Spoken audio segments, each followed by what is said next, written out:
Hey friends, it's Laura with Laura's Handmade Haven. Welcome and welcome back. I'm so glad you joined me today. We are continuing on our sew along for the Delightful Desert Baby Quilt. We only have one block left to piece before we can add our sashing and borders. I am super excited. Now, this block, whew, has almost as many pieces as that beautiful little crane block did. We are working on our fawn block this week. It's actually the fawn and two plants. And if you notice, these plants go in opposite directions. And you know what that means? I'm sure I'll have some issues with those angles, but we can tackle it one piece at a time. I have all of my pieces for this block cut out, so we're going to head on over to the sewing machine and get started. Okay, so for those of you that have not seen my videos before, I am using a Juki DX7. I use a 1/4 inch piecing foot. I have my stitch set at a straight stitch with a 2.2 length. The default is 2.4, but I like to go down just a little bit. Obviously, that's personal preference. So I have all my pieces laid out on my design board that's sitting beside my machine. So I can just follow the pattern and go from there. I do use Metler Silk Finish 100% cotton thread. I do use the cone spool attachment on my machine. I keep the same thread in the top and the bobbin. That typically answers most questions I get. I am using a Schmetz Microtex needle, which I don't know if I have mentioned that in the past, but that is what I'm using. All right, so we're just going to get started. If you are sewing along with me, we are going to be on page 26 in the pattern booklet, and we'll start with figure 1. The first part of the fawn block that we're going to be creating are those two little plants that are on either side of his face. Now these plants are opposites, so you know that I am anglely challenged, and I'm sure that I will be double checking and triple checking all of my pieces to make sure I do them correctly. I would definitely recommend you follow the figures in the pattern booklet and lay those pieces out on your extension table or a design board and make sure that you have all your angles correct, because this is definitely, it would definitely be easy to miss a step or miss an angle and get your plants together incorrectly, which is not going to give you the result that you're looking for.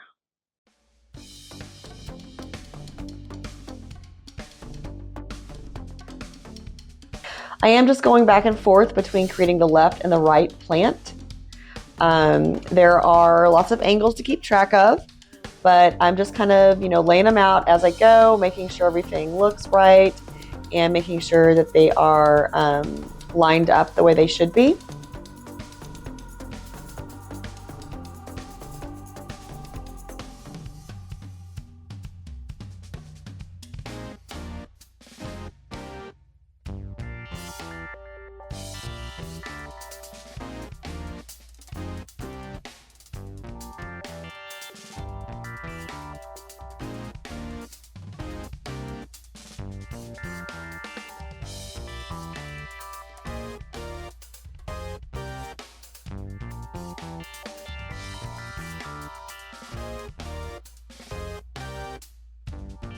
All right, so let's start sewing our plants together, and we're going to sew one side at a time, just keeping that straight in my mind.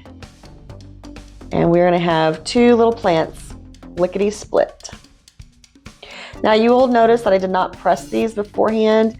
I am just being really careful with which way my seams are laying when I am sewing them together.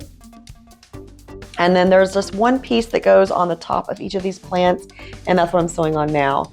Now the next thing that we're going to start working on is the actual fawn itself. We are on page 27 with figure 7 already.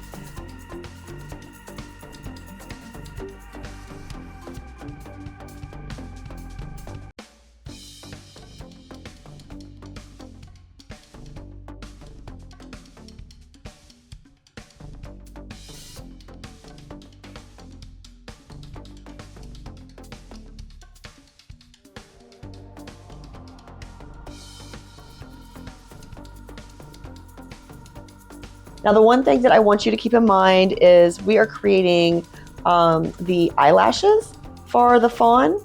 So once we have sewn those pieces together, we need to trim them down before sewing them to the top part of the like the face above the eyes. So don't forget to trim those down or else you're going to be very sad.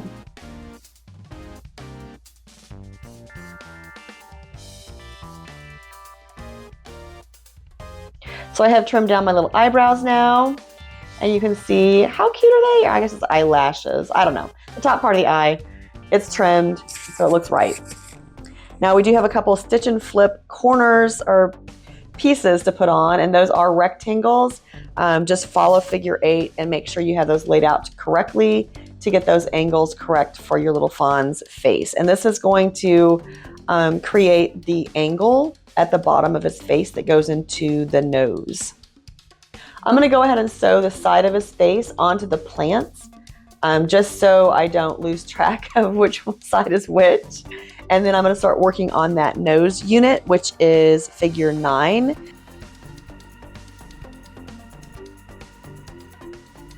We have a couple stitch and flip corners for the bottom of his nose. And then we have some side units to put on that and a top unit. Now you're going to notice that my little nose is red, and that kind of gives a wink to Rudolph. So we'll put a little Christmas cheer into this baby quilt.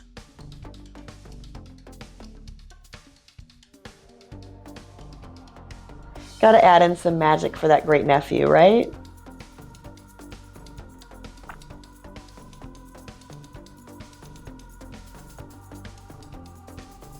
And then just to finish up that little nose, we have a couple more stitch and flip corners to put on here. And that's going to give us our nice little rounded look for the nose on this fawn. All right, so now that is together, and just going to sew on the top portion, and then we can start working on the ears because you know me, I just don't like to cut my thread unless I have to. So I started working on one of the ears before I sewed the face onto the plants, and just kind of going back and forth between figures 11 and 10 just to get that face unit and plant unit connected. All right, so on the ears, just pay attention because you do have 2 different sizes of squares to sew on for your stitch and flip corners. One is smaller than the other. The smaller one goes towards the inside of the head to the middle, and the larger one goes towards the outside of the head. Now we're working on figure 12. Again, just pay attention. There are top and bottom pieces, and then there are also left and right pieces. The inside pieces that are closest to the middle of the head are wider than the outside. So just pay attention to that and make sure you have those attached correctly. Remember, you're doing your ears opposite because you have a left ear and a right ear. So just kind of go slow.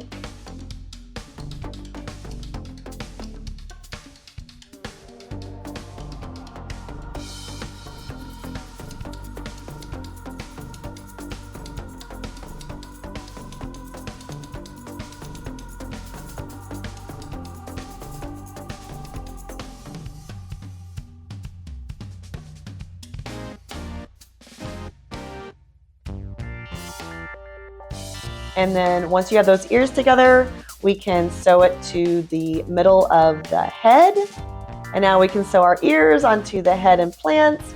And we're gonna have a completed fawn block to press and reveal. Here is our last block. This is block 9 for our baby quilt. I am so excited that this is coming together. Oh my goodness, I love it. Now, I will tell you, before next week, I'm probably going to be playing with these blocks a lot and just getting them into a different layout because I don't really love all of this brown together, and I don't really love all of these bright colors together. But the thing is, because of the way this quilt is done, you know what? I'll tell you next week. For right now, let's enjoy our beautiful fawn block, and let's just take a moment to say how cute he is, right? I mean, so cute, so cute. Love the little ears, love the little red nose, a little wink to Rudolph the red-nosed reindeer. Love the way the plants turned out. It just looks so fun and so cheery. It's going to make a great baby quilt for my great nephew. I cannot wait until he gets to enjoy it, and his mom and dad get to see it. So until next time, find joy in all you do, carve out some time for crafting and creating, and remember, it's always better when you make stuff up.